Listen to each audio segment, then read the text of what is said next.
إن الحمد لله نحمده ونستعينه ونستغفره ونعوذ بالله من شرور أنفسنا ومن سيئات أعمالنا من يهده الله فلا مضل له ومن يضلل فلا هادي له وأشهد أن لا إله إلا الله وحده لا شريك له وأشهد أن محمدا عبده ورسوله يا أيها الذين آمنوا اتقوا الله حق تقاته ولا تموتن إلا وأنتم مسلمون يا أيها الناس اتقوا ربكم الذي خلقكم من نفس واحدة وخلق منها زوجها وبث منهما رجالا كثيرا ونساء واتقوا الله الذي تساءلون به والأرحام إن الله كان عليكم رقيبا يا أيها الذين آمنوا اتقوا الله وقولوا قولا سديدا يصلح لكم أعمالكم ويغفر لكم ذنوبكم ومن يطع الله ورسوله فقد فاز فوزا عظيما وإن خير الكلام كلام الله وخير الهدي هدي محمد صلى الله عليه وسلم وإن شر الأمور محدثاتها وكل محدثة بدعة وكل بدعة ضلالة وكل ضلالة في النار أما بعد. Donc, alhamdulillah, on commence maintenant aujourd'hui le deuxième cours dans l'explication de Sharh Hadith de Jibril, l'explication du Hadith de Jibril par le Cheikh Mohammed ibn Uthaymin, rahimahullah. Et donc aujourd'hui, on va continuer à expliquer les questions qui ont rapport avec la foi en Allah subhanahu wa ta'ala. Donc, le Cheikh, on a expliqué les paroles du Cheikh dans le cours passé, qui expliquait le premier point par rapport à la foi en Allah subhanahu wa ta'ala, et on a expliqué que le premier point par rapport à la foi en Allah subhanahu wa ta'ala, c'est de croire en l'existence d'Allah subhanahu wa ta'ala. Maintenant, il y a un deuxième point, parmi les 4 points que le Cheikh a mentionnés, et ce deuxième point c'est quoi? C'est d'affirmer Ar-Rububiyyah, d'affirmer que Allah subhanahu wa ta'ala il a Ar-Rububiyyah, c'est-à-dire qu'il a la souveraineté. Et Ar-Rububiyyah, ça vient du mot Rabb, Ar-Rububiyyah, ça vient du mot Rabb, c'est-à-dire Al-Khaliq. Donc on va lire l'explication de Ar-Rububiyyah. Qu'est-ce que ça veut dire Al-Iman bil-Rububiyyah? Le Cheikh il dit ومعنى الرب أي الخالق المالك والمدبر فهذا معنى ربوبية الله عز وجل ولا يغني واحد من هذه الثلاثة عن الأخرى فهو الخالق الذي أوجد الأشياء من عدم بديع السماوات والأرض الحمد لله فاطر السماوات والأرض فالذي أوجد الكون من العدم هو الخالق المالك أي خلق الخلق وانفرد بملكه له كما انفرد بخلقه له وتأمل قوله تعالى في سورة الفاتحة مالك يوم الدين وفي قراءة أخرى سبعية مالك يوم الدين وهي قراءة سبعية متواترة وإذا جمعت بين القراءتين ظهر معنى بديع الملك أبلغ من المالك في السلطة والسيطرة ولكن الملك أحيانا يكون ملكا بالاسم لا بالتصرف وحينئذ يكون ملكا غير مالك فإذا اجتمع أن الله ملك ومالك تم بذلك الأمر الملك والتدبير ولهذا نقول إن الله عز وجل منفرد بالملك كما انفرد بالخلق وكذلك أيضا منفرد بالتدبير فهو المدبر لجميع الأمور وهذا بإقرار المشركين فإنهم إذا سئلوا من يدبر الأمر فسيقولون الله فهو المنفرد بالتدبير يدبر الأمر من السماء إلى الأرض ثم يعرج إليه. Donc, on va lire donc on va traduire cette partie de qu'est-ce que le Cheikh a expliqué dans ce verset puis on va continuer pièce par pièce par la suite pour comprendre comme il faut les paroles du cheikh par la suite. Donc le cheikh il dit ici que la signification du mot Ar-Rabb, c'est-à-dire que c'est Al-Khaliq, le créateur, Al-Malik, celui qui possède tout, et Al-Mudabbir, c'est-à-dire celui qui contrôle tout et qui dirige tout. Et donc ça c'est la signification de Ar-Rububiyya. Quand on parle de Ar-Rububiyya, ça veut dire que Allah subhanahu wa ta'ala, c'est lui le seul qui est le créateur, qui possède tout ce qui existe et qui contrôle tout. Et il ne partage pas ça avec personne d'autre. Et donc, il n'y en a pas un de ces trois qui peut qui peut être mentionné ou qui peut se passer des autres. Dans le sens que Allah subhanahu wa ta'ala, il est le créateur, le maître et celui qui contrôle toutes ces choses-là et qui dirige toutes ces choses-là. Et donc, ces trois aspects de Ar-Rububiyya doivent être mentionnés ensemble, on ne peut pas les séparer et une ne peut pas se passer de l'autre. Et donc, le cheikh il dit que la preuve que Allah subhanahu wa ta'ala il est le créateur de toutes choses, ça c'est clair dans le Coran, comme dans le verset 117 dans Surat Al-Baqarah, Allah subhanahu wa ta'ala il dit Badi'us samawati wal ard, c'est-à-dire Al-Badi' c'est celui qui a créé toute chose à partir de rien, qui a innové quelque chose, qui l'a créé à partir de rien. Il l'a pas créé à partir d'un modèle précédent, il a créé, c'est quelque chose qui est créé à partir de rien. Donc ça c'est le premier point et le premier verset qui est mentionné à ce sujet-là. Ensuite il mentionne le verset 1 dans Surat Fatir et il dit Alhamdulillahi Fatir as-samawati wal ard. Donc Fatir en arabe ça veut dire celui qui crée, mais qui crée tout à partir de rien, à partir du néant. C'est-à-dire nous les êtres humains, parfois on crée des choses, mais les choses qu'on crée, on les crée à partir de quelque chose qui existe déjà. C'est-à-dire on prend de la matière qui est déjà existante, puis on la transforme, puis on fait avec quelque chose d'autre. Donc, des fois on dit à propos d'un être humain ou à propos d'une créature qu'elle a créé quelque chose, mais en réalité quand on parle dans ce point de vue-là, on parle d'une création qui est bien entendu pas à partir de rien, mais à partir de la matière, et on la transforme et on fait quelque chose d'autre avec. Tandis que quand on parle de la création d'Allah subhanahu wa ta'ala, eh bien Allah subhanahu wa ta'ala il crée à partir de rien, à la base. Donc de la matière qui n'existait pas, il l'a fait exister. Il l'ordonne, il lui dit soit et elle est. Donc ça c'est l'exemple de la question de la création. Donc le cheikh il dit que Allah subhanahu wa ta'ala c'est celui qui a fait que cet univers existe à partir de rien. Cette création existe à partir de rien. Donc c'est lui qui l'a créé. Et Al-Malik, donc on dit qu'il est celui qui possède tout, c'est-à-dire non seulement il a tout créé, la création, et que mais on dit également que c'est lui qui la possède. C'est lui seul le maître et le détenteur de cette création-là. Ça lui appartient à lui seul. C'est sa propriété à lui seul et il ne la partage pas avec personne.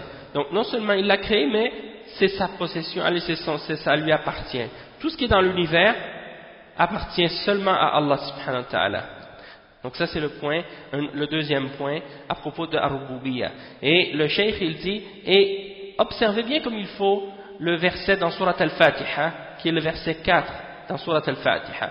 On dit Maliki Yawmiddin. Malik, c'est celui qui possède. Ok? Et dans une autre lecture ou une autre récitation du Coran, parmi les 7 récitations qui sont rapportées authentiquement et qui sont mutawatira, c'est-à-dire sont rapportées par un nombre tellement grand qu'il n'y a aucun doute à leur sujet. Donc, une de ces 7 lectures-là, c'est au lieu de réciter Maliki Yawmiddin, on dit Maliki Yawmiddin. Et la différence, c'est le alif après le mim. Ok? Donc, dans la récitation qu'on fait, dans la lecture qu'on fait dans Hafs, c'est Maliki Yawmiddin. Et dans d'autres récitations, c'est Maliki Yawmiddin. Et la différence, c'est que Malik, c'est le roi, et Malik, c'est le propriétaire ou le détenteur. hein, celui qui possède quelque chose. Et donc, le cheikh il dit que si on réunit les deux récitations ou les deux lectures, hein, on vient avec une signification qui est vraiment intéressante en fait, c'est que, et en fait qui est plus complète en réalité, c'est que non seulement Allah subhanahu wa ta'ala il est le possesseur, il détient toutes choses, mais il est le roi aussi. Et il possède toutes choses, et il contrôle toutes choses. Donc, le cheikh il dit que parfois, il peut y arriver qu'un roi soit celui qui dirige, sans qu'il soit, par exemple, le propriétaire de ce qu'il dirige. Hein? Tandis que Allah subhanahu wa ta'ala, lui, il a les deux significations. Il est le roi, et en même temps, il est le détenteur et celui qui possède tout et qui contrôle tout. Donc, le cheikh il dit, وَلِهَذَا نَقُولُ إِنَّ اللَّهَ مُنْفَرِدٌ بِالْمُلْكِ كَمَا انْفَرَدَ بِالْخَلْقِ. Donc, nous on dit, à propos d'Allah subhanahu wa ta'ala, que non seulement il est celui qui est le roi, mais en même temps, c'est lui le seul qui possède le contrôle, et c'est lui qui est le seul qui a créé l'univers. Il a créé seul, et il ne partage ça avec personne. Et c'est lui qui contrôle tout, il n'y a personne qui contrôle quoi que ce soit dans l'univers avec lui, ou qui partage quoi que ce soit avec lui dans l'univers. فَهُوَ الْمُدَبِّرُ لِلْجَمِيعِ.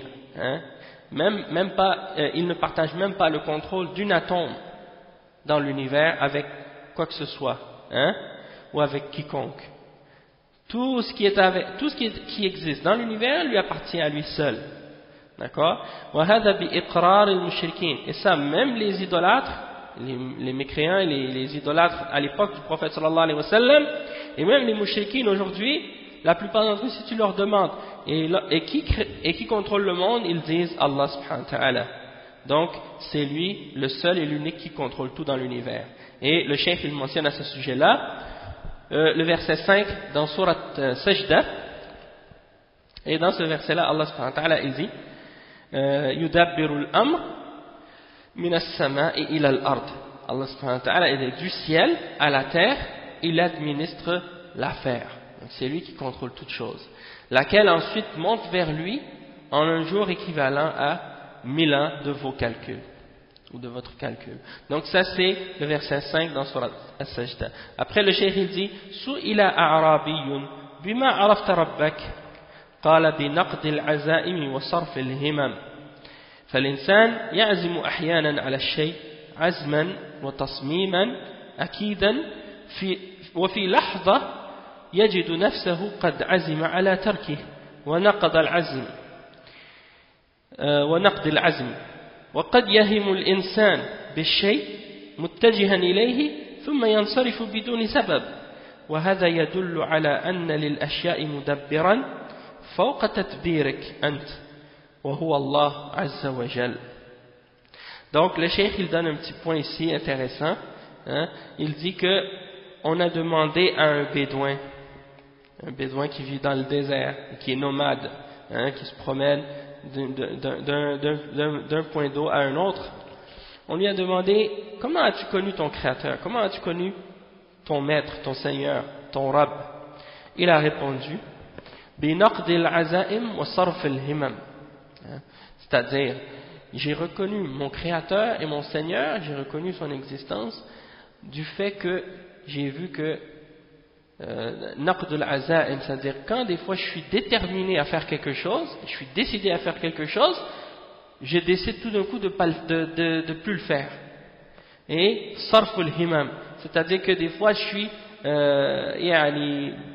déterminé et je suis concentré sur quelque chose, j'ai un intérêt vraiment grand pour quelque chose, puis tout d'un coup je perds complètement l'intérêt pour cette chose. Donc c'est ça que le cheikh explique. Il dit parfois un être humain, hein, il a le désir et la détermination certaine de vouloir faire quelque chose, puis dans un seul instant, tout d'un coup il trouve qu'en lui-même il n'a plus envie de le faire et il l'abandonne, hein? Et parfois quelqu'un peut même se diriger vers quelque chose pour faire quelque chose ou accomplir quelque chose, et puis sans aucune explication, sans aucune raison, il décide de faire autre chose et il change d'idée complètement. Donc le cheikh il dit ça c'est la preuve qu'il y a un créateur et un maître qui contrôle au-dessus de ce que toi-même tu peux essayer de contrôler ou préparer ou organiser ou vouloir faire. Et donc c'est Allah subhanahu wa ta'ala. Et après le cheikh il dit فإن قال قائل كيف تقول إن الله منفرد بالخلق مع أنه أثبت للخلق أو أثبت الخلق للمخلوق وسمى المخلوق خالقا قال سبحانه ثم أنشأناه خلقا آخر فتبارك الله أحسن الخالقين. وفي الحديث عن النبي صلى الله عليه وسلم يقال للمصورين احيوا ما خلقتم. Donc le cheikh dit الجواب أن الإنسان أن خلق الإنسان ليس خلقا في الحقيقة لأن الخلق هو الإيجاد من العدم، فالإنسان عندما يخلق لا يوجد من عدم ولكن يغير الشيء من صورة إلى صورة أخرى. Donc le cheikh il dit, si quelqu'un te demande comment tu peux dire que Allah subhanahu wa ta'ala c'est le seul qui crée, alors que Allah subhanahu wa ta'ala dans la révélation il affirme qu'il y a d'autres créatures qui créent également et il les nomme des créateurs, il les appelle des créateurs. Donc il mentionne le verset 14 dans Surat Al-Mu'minun à ce sujet-là, dans lequel Allah subhanahu wa ta'ala dit et ensuite nous l'avons transformé en une toute autre création, gloire à Allah le meilleur des créateurs. Donc dans ce verset-là Allah subhanahu wa ta'ala il dit gloire à Allah le meilleur des créateurs. Donc s'il dit le meilleur des créateurs, ça veut dire qu'il y a d'autres créateurs, hein? Et quand on dit d'autres créateurs, ça veut dire il y a des créatures qui créent également. Parmi les créatures, il y en a qui créent. Et dans un autre hadith, le cheikh il mentionne un hadith, dans un hadith du prophète sallallahu alayhi wa sallam, le prophète sallallahu alayhi wa sallam a dit qu'au sujet des gens qui font des dessins, qui font des sculptures ou des dessins d'êtres humains ou d'animaux, Allah subhanahu wa ta'ala au jugement dernier va les punir, hein, et comme punition que Allah va leur donner, Allah va dire à ces dessinateurs ou à ces sculpteurs qui faisaient des formes humaines ou animales, faites vivre ce que vous avez créé, faites vivre ce que vous avez créé, et bien entendu ils ne pourront pas, et donc ils seront châtiés à ce moment-là. Et donc le cheikh il répond à cette question en disant que la création de l'être humain, que l'être humain fait, comme on a expliqué tout à l'heure, ce n'est pas réellement une création. Quand un être humain crée quelque chose, il ne fait pas vraiment créer cette chose-là. Parce que le terme créer, quand on l'utilise réellement, ça veut dire de faire quelque chose apparaître à partir de rien, à partir du néant.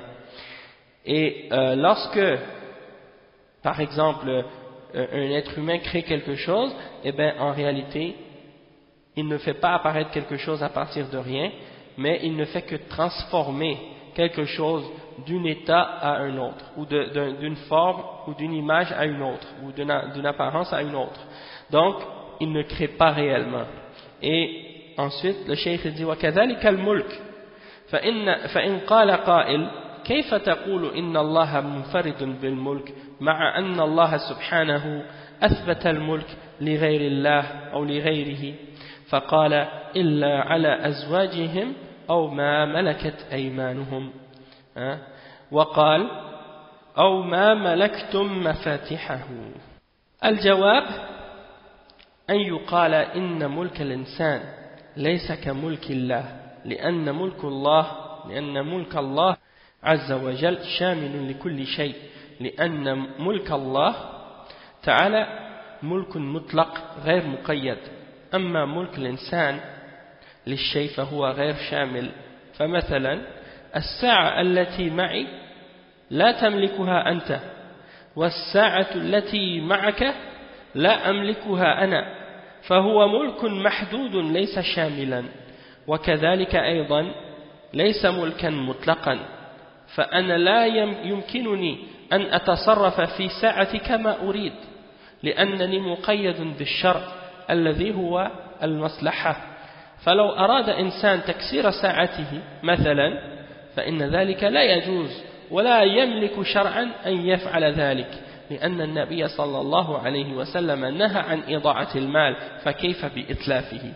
ولهذا قال العلماء إن الرجل لو كان بالغا عاقلا له زوجة وأولاد وهو سفيه في المال لا يتصرف فيه تصرف الرشيد فإنه يحجر على ماله، ولكن الله عز وجل يتصرف في ملكه كما يشاء، يحيي ويميت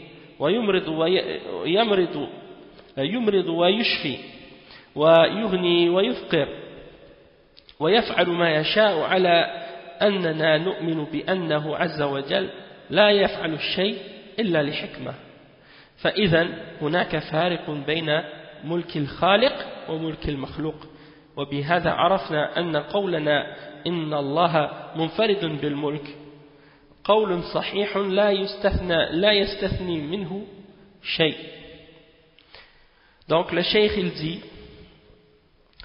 si quelqu'un nous posait la question à propos de le fait que Allah subhanahu wa ta'ala est celui qui détient tout et qui possède tout, quelqu'un pourrait dire, comme par exemple vous avez dit tout à l'heure que Allah subhanahu wa ta'ala c'est lui le seul à tout posséder dans l'univers, et vous avez dit que c'est lui seul qui possède tout et qui détient tout. Donc comment vous pouvez dire ça alors que Allah subhanahu wa ta'ala dans la révélation, dans le Coran, il affirme qu'il y a d'autres choses ou il y a d'autres créatures qui possèdent certaines choses aussi, ou qui sont les propriétaires de d'autres choses également. Et il mentionne le verset 6 dans Surat Al-Mu'minun. Et dans ce verset-là, Allah subhanahu wa ta'ala dit Illa ala azwajihim aw ma malakat aymanuhum, c'est-à-dire excepté c'est-à-dire qui gardent leur chasteté, qui gardent leur partie, excepté pour leurs épouses et ce que leurs mains droites possèdent. Et donc c'est la preuve qu'il y a des êtres humains qui possèdent certaines choses, et donc et il mentionne ça comme exemple. Et il mentionne également c'est le verset 61 Aw ma malaktum mafatihahu. Ça c'est un verset dans Surat An-Nur qui dit ou les maisons desquelles vous détenez les clés. Donc c'est un passage dans un des versets de Surat An-Nur, c'est le verset 61. Donc ça prouve que certaines personnes peuvent être les maîtres de certaines choses, comme par exemple tu dis ta voiture, ta maison, on dit nous sommes les propriétaires de ce qu'on possède, d'accord? Donc si on est propriétaire de ce qu'on possède, comment on peut dire que Allah subhanahu wa ta'ala possède toutes choses? Et le cheikh il répond à cette question là en disant en réalité que ce que l'être humain possède, ce que l'être humain possède, c'est pas comparable à ce que possède Allah subhanahu wa ta'ala. Dans quel sens? C'est que, dans le sens que Allah subhanahu wa ta'ala, quand on dit qu'il est le maître et qu'il possède tout, ça veut dire qu'il possède tout d'une façon qui est complète et globale. Il possède tout d'une façon qui est complète et qui est parfaite et globale, tandis que notre façon à nous de posséder, elle est limitée et elle est restreinte. Ok? Allah subhanahu wa ta'ala, il possède toutes choses, et nous on a seulement un contrôle ou disons une possession qui est limitée et restreinte. Comme par exemple le cheikh il dit moi j'ai une montre et toi tu ne la possèdes pas, c'est-à-dire tu ne possèdes pas ma montre, donc tu ne peux pas dire que tu possèdes ta possession ou le fait que tu détiens quelque chose, tu détiens uniquement ce que tu détiens toi, mais Allah subhanahu wa ta'ala lui non, il détient tout. Et tout lui appartient à lui seul. Donc, quand tu dis par exemple, moi j'ai une montre, eh bien cette montre, c'est celle que tu possèdes qui est à toi. Toutefois, ta montre à toi, elle ne m'appartient pas à moi. Donc c'est limité. Et même la montre que je possède moi-même, je ne peux pas faire ce que je veux avec. Je suis limité. Si je voudrais par exemple la détruire ou la briser, eh bien je n'ai pas le droit de le faire.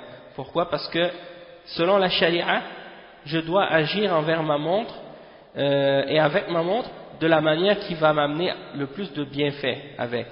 Et donc, la charia, la loi d'Allah subhanahu wa ta'ala, la religion m'interdit de gaspiller et de détruire mes biens et de gaspiller mon argent. Donc j'ai pas le droit de prendre ma montre et de la casser même si je suis capable de le faire. Donc ça prouve que c'est cette chose-là qui m'appartient, qui est à moi, moi-même je peux pas faire ce que je veux avec. Ok, je suis limité dans ce que je peux faire avec mes biens.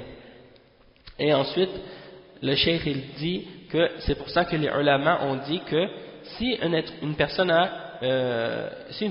qui a atteint l'âge de la raison et qui a une épouse et des enfants, et que ses enfants ils ne savent pas comment bien gérer l'argent, ils ne savent pas comment l'utiliser comme il faut, eh bien dans ce cas-là, même si ces enfants-là ils ont de l'argent à eux, ils ne peuvent pas, ils doivent être empêchés d'utiliser cet argent-là jusqu'à ce qu'ils soient capables de l'utiliser d'une façon raisonnable et d'une façon responsable.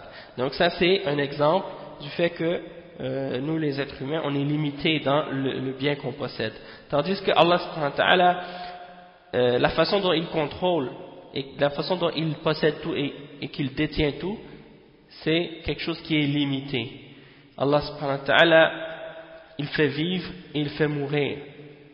C'est lui qui fait vivre et c'est lui qui fait mourir. C'est lui qui rend malade et c'est lui qui guérit. C'est lui qui enrichit et c'est lui qui appauvrit. Et il fait ce qu'il veut. Donc, sans oublier que, bien entendu, Allah fait tout ce qu'il veut, mais tout ce qu'il fait est relié avec sa sagesse et il ne fait rien excepté qu'il le fait pour une grande sagesse et quelque chose qui est absolu et parfaitement sage. Donc, ça c'est ce point-là. Donc, إذن فهناك فارق بين ملك الخالق وملك المخلوق وبهذا عرفنا أن قولنا إن الله منفرد بالملك قول صحيح لا يستثنى منه شيء. C'est-à-dire qu'on voit donc la différence entre le fait que Allah subhanahu wa ta'ala est la possession de toutes choses et qu'il est le créateur, et la différence qu'il y a entre ça et entre la possession et la création de la créature. Et donc on peut donc dire, comme on a dit tout à l'heure, que Allah subhanahu wa ta'ala est le seul à posséder tout et que c'est une chose qui est vraie et qu'il n'y a rien qui est exempté de ça. Même ton corps à toi, il ne t'appartient pas. Et tu ne peux pas faire avec ton corps ce que tu veux. Hein? Tu dois te limiter à faire ce qui est bon et à l'utiliser de la manière dont Allah subhanahu wa ta'ala t'ordonne de l'utiliser. وكذلك التدبير فإنه قد يكون للإنسان فإنه يدبر مثل أن يدبر خادمه ومملوكه أو سيارته أو ماشيته فله تدبير، ولكن هذا التدبير ليس كتدبير الله، فهو تدبير ناقص ومحدود. ناقص إذ لا يملك التدبير المطلق في ماله، فأحيانا يدبر البعير ولكن البعير تعصيه، وأحيانا يدبر الإنسان ابنه فيعصيه كذلك، وكذلك هو تدبير معدود، فلا يمكن أن يدبر الإنسان إلا ما له السيطرة والسلطة عليه التي جعلها الشارع له. بهذا صح أن نقول وبهذا صح أن نقول إن الله منفرد بالتدبير كما قلنا إنه منفرد بالخلق والملك.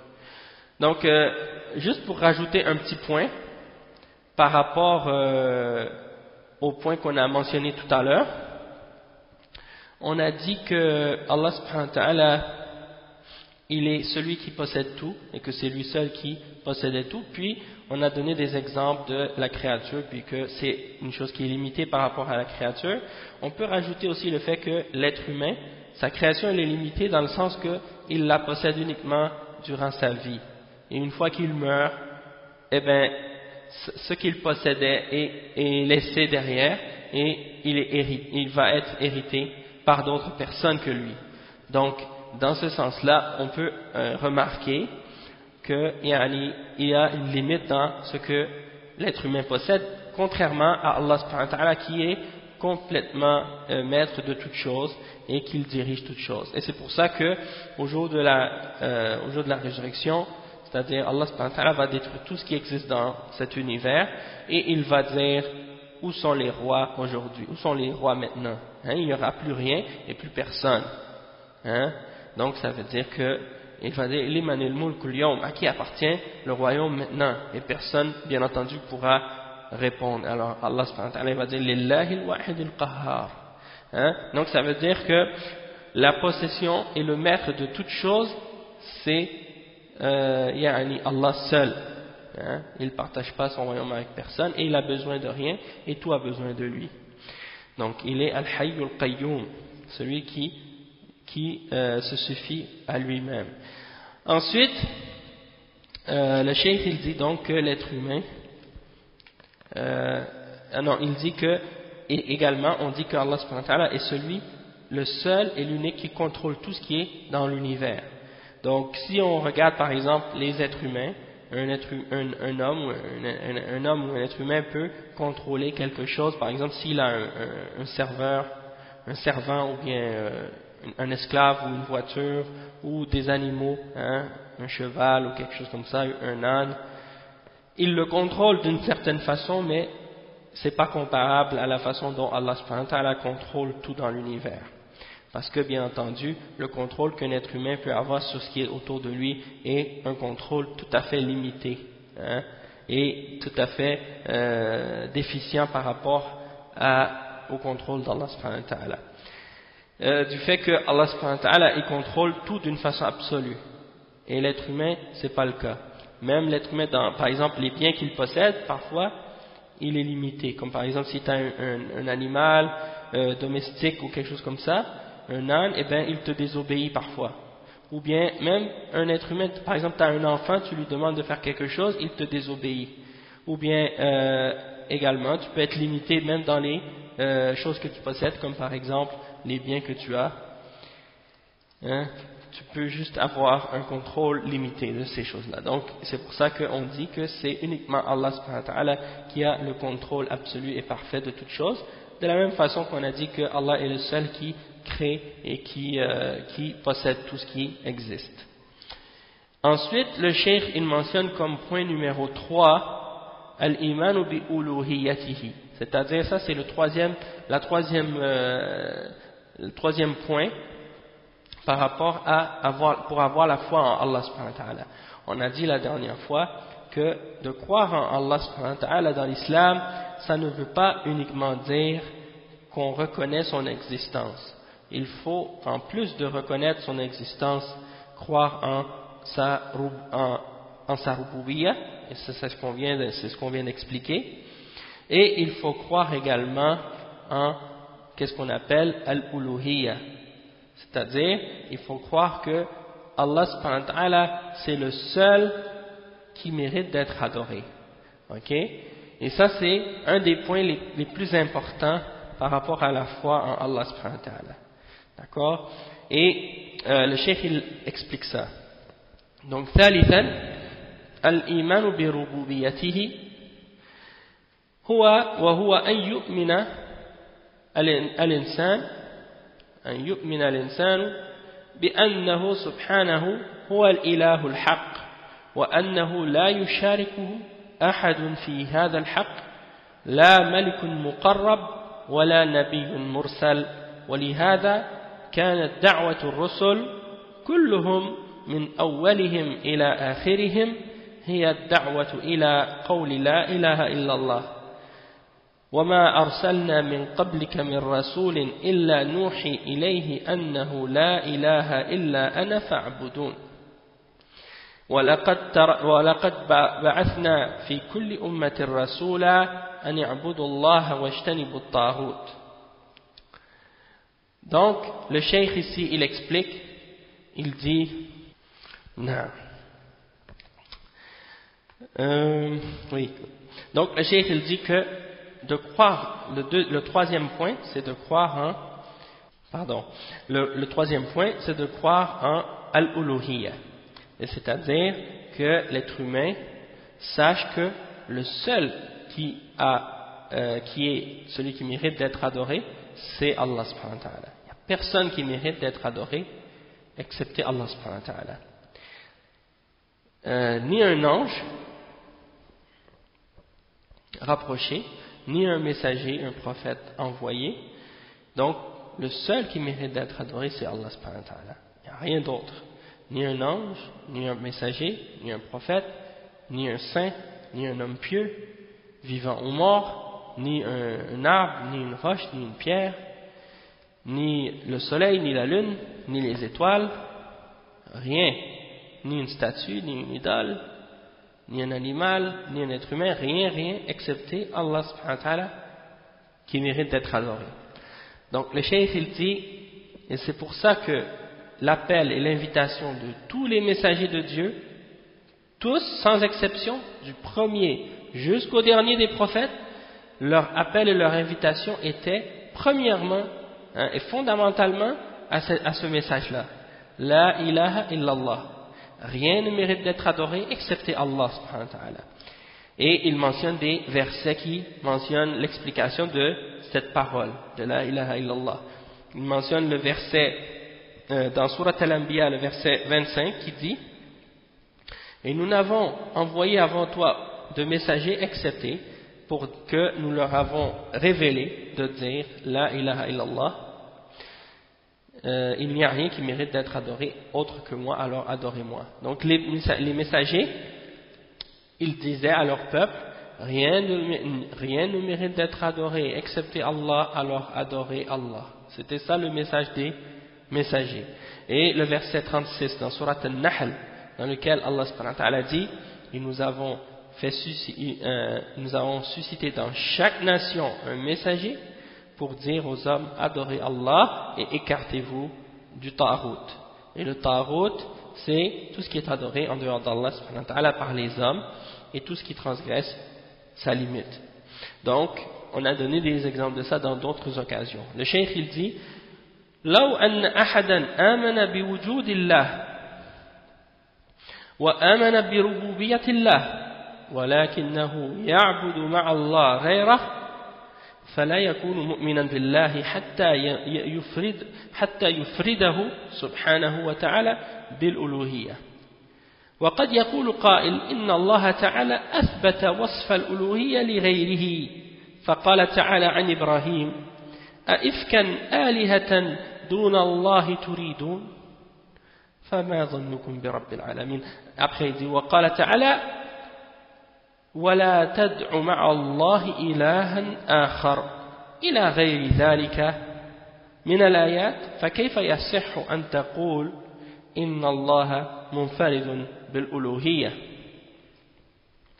Donc le cheikh dit فالجواب أن الألوهية المثبتة لغير الله ألوهية باطلة ولهذا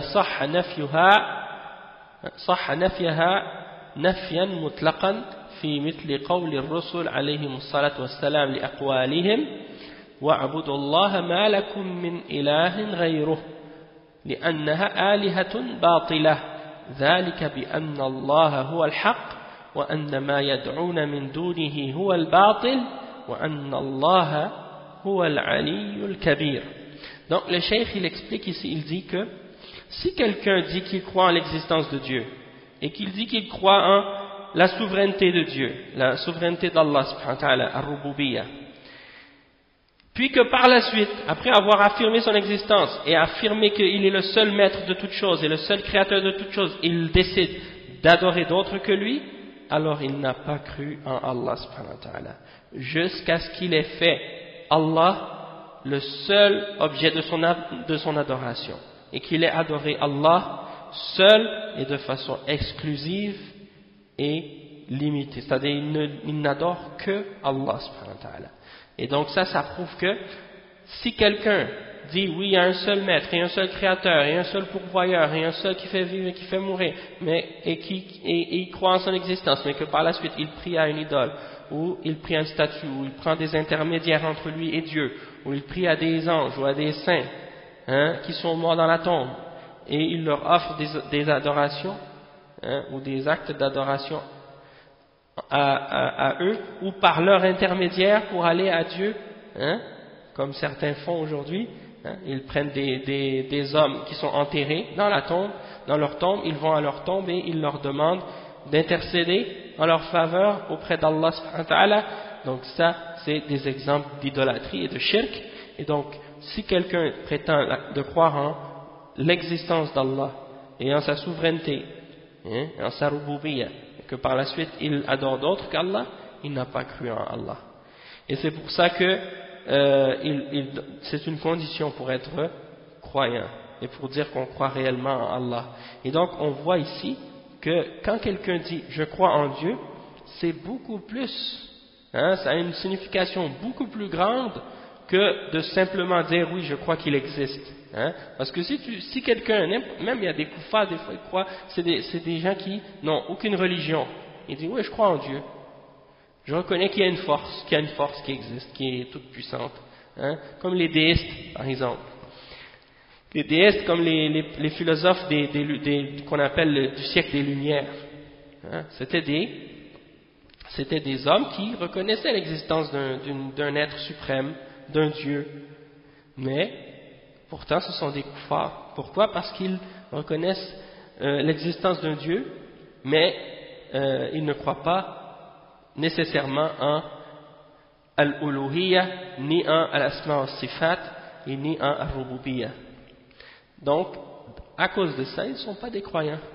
Ce n'est pas juste de reconnaître l'existence, mais de respecter tous les aspects de la foi en Allah subhanahu wa ta'ala. Et donc, le cheikh il dit, si quelqu'un te dit, par exemple, si quelqu'un te pose la question, comment ça se fait que vous dites que Allah subhanahu wa ta'ala c'est le seul qui mérite d'avoir al-uluhiyya et d'être adoré, alors que Allah subhanahu wa ta'ala mentionne dans le Coran qu'il y a d'autres aliha qui existent dans le monde, il y a d'autres divinités qui existent dans le monde. Alors comment vous pouvez dire que c'est Allah seul qui est une divinité ou qui est adoré, alors que Allah dans le Coran dit qu'il y a d'autres également parmi les créatures qui sont adorées, comme par exemple dans le verset 86 dans Surat As-Saffat, Allah subhanahu wa ta'ala dit Ifkan alihatan dun Allahi turidun. Et ça c'est les paroles d'Ibrahim. Allah subhanahu wa ta'ala il mentionne les paroles d'Ibrahim à son peuple. Ifkan alihatan dun Allahi turidun. Est-ce que c'est une idole ou une divinité fabriquée ou inventée que vous voulez en dehors d'Allah? Donc c'est pour dire que ici Allah a appelé cette chose-là que les mushrikines adoraient, il l'a appelé une aliha, hein, il l'a appelé une divinité, quelque chose qui est adoré. Et il mentionne le verset 88 dans Surat Al-Qasas aussi. Et le verset 88 dans Surat Al-Qasas, ça dit quoi? Ça dit وَلَا تَدْعُ مَعَ اللَّهِ إِلَهًا آخَرَ. Et n'invoquez pas en dehors d'Allah ou avec Allah une autre divinité.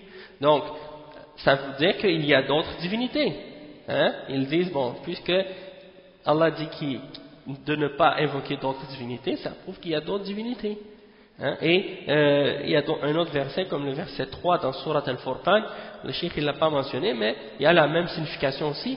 Mais ils ont adopté وَاتَّخَذُوا مِن دُونِهِ آلِهَةً, et ils ont adopté en dehors de lui des divinités.